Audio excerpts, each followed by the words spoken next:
Hi friends, আজকে আমি তৈরি করছি ভীষণ মজার কাঁকড়ার রেসিপি। আশা করছি আমার এই কাঁকড়ার রেসিপিটি আপনাদের খুবই ভালো লাগবে। যারা কাঁকড়া খেতে পছন্দ করেন না তারা অবশ্যই এই রেসিপিটি একবার হলেও ট্রাই করবেন। আশা করছি রেসিপিটি ভালো লাগবে। ভালো লাগলে প্লিজ চ্যানেলটা সাবস্ক্রাইব করে অল অপশন সিলেক্ট করে পাশে থাকবেন। তো কাঁকড়া রান্নার জন্য আমি এখানে প্রায় 500 গ্রামের মতো কাঁকড়া খুব ভালোভাবে ধুয়ে কেটে পরিষ্কার করে নিয়েছি। কাঁকড়াগুলো কিন্তু খুব ভালোভাবে পরিষ্কার করে নিতে হবে। কাঁকড়াতে অনেক ময়লা থাকে। তো প্রথমে আমি এখানে অ্যাড করে দিচ্ছি লবণ। আমি লবণটা দিলাম হাফ চা চামচের মতো। আর এখানে আমি দিয়ে দিচ্ছি সামান্য পরিমাণে একটু হলুদের গুঁড়ো। আর এখানে আমি দিব একটা লেবুর রস। অনেকেই কাঁকড়া খেতে পছন্দ করেন না, কাঁকড়া একটা গন্ধ আছে। তো লেবুর রসটা দিয়ে রান্না করলে সেই গন্ধটা থাকবে না। তো রসটা দিয়ে দিলাম, দিয়ে আমি খুব ভালোভাবে কাঁকড়াগুলো একটু মেখে নিচ্ছি। তো হাত দিয়ে খুব ভালোভাবে মেখে নিলাম। এরপর আমি কাঁকড়াগুলো ভেজে নেব। তো প্যানে কিছুটা তেল দিয়ে দিলাম। তেলটা হালকা করে একটু গরম করে নিয়েছি। এরপর কাঁকড়াগুলো দিয়ে দিচ্ছি। তো কাঁকড়াগুলো দিয়ে প্রায় 2 থেকে 3 মিনিটের মতো একটু ভেজে নেব। খুব বেশি কড়া করার প্রয়োজন নেই। হালকা একটু ভেজে নিতে হবে। তো কাঁকড়াগুলো ভাজতে ভাজতে যখন একটু ব্রাউন কালার হবে তখন গ্যাসটা বন্ধ করে দিতে হবে। আমার কাঁকড়াগুলো কিন্তু অলরেডি ভাজা হয়ে গেছে। এই পর্যায়ে আমি গ্যাসটা বন্ধ করে দিচ্ছি। তো এখন আমি কাঁকড়াগুলো উঠিয়ে নিচ্ছি। তো অবশ্যই আপনারা এই রেসিপিটি একবার হলেও ট্রাই করবেন। খেতে অসাধারণ লাগবে। তো এখন আমি কাঁকড়া ভাজা তেলের মধ্যে রান্না করছি। প্রথমে দিয়ে দিলাম 2 টো দারচিনি আর এখানে দিয়ে দিচ্ছি একটা কালো এলাচ। তেলের উপরে একটুখানি নেড়ে নিলাম। এরপর এখানে অ্যাড করে দিচ্ছি আমি পেঁয়াজ কুচি। পেঁয়াজটা আমি প্রায় হাফ কাপের মতো দিয়ে দিচ্ছি। পেঁয়াজটা দিয়ে প্রায় মিনিট 2 এর মতো একটু লাল করে ভেজে নিতে হবে। তো পেঁয়াজটা ভাজা হয়ে গেলে এখানে অ্যাড করে দিব আমি আদা এবং রসুনের পেস্ট।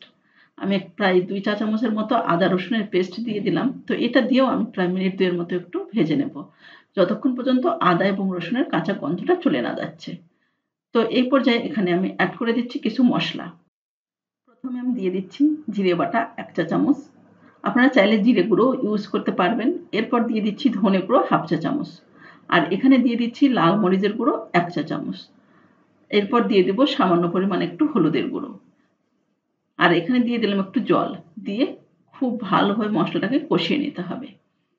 প্রায় 2 থেকে 3 মিনিটের মতো মশলাগুলো কষিয়ে নিতে হবে। মশলা থেকে কষাতে কষাতে যখন তেলটা ছেড়ে দিবে তখন এখানে অ্যাড করে দিচ্ছি আমি একটা টমেটো পেস্ট। টমেটোটা হাতের কাছে না থাকলে আপনারা এটা বাদ দিয়েও রান্নাটা করতে পারবেন। এরপর এখানে দিয়ে দিচ্ছি একটুখানি লবণ। তো দিয়ে খুব ভালোভাবে মিশিয়ে নিতে হবে। তো এটাও আমি প্রায় 3 থেকে 4 মিনিটের মতো একটু মিশিয়ে নিচ্ছি।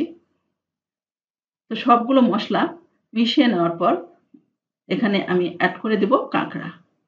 তো কাঁকড়াটা দিয়েও আমি খুব ভালোভাবে মশলার মধ্যে একটু কষিয়ে নেব। এতে করে সমস্ত মশলা কাঁকড়ার মধ্যে খুব ভালোভাবে ঢুকে যাবে।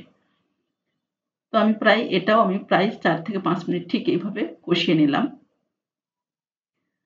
কষিয়ে নেওয়ার পর এখানে আমি অ্যাড করে দিচ্ছি কিছুটা জল।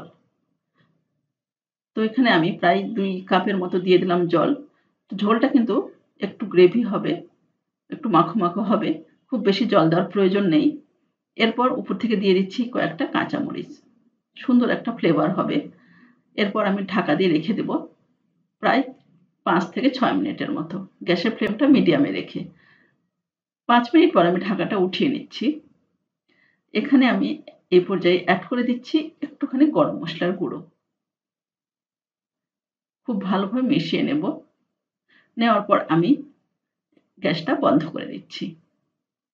আমার কিন্তু কাঁকড়া রান্না একদম রেডি। এটা গরম, গরম ভাতের সঙ্গে খেতে কিন্তু অসাধারণ লাগবে। আপনারা অবশ্যই এইভাবে একবার ট্রাই করবেন।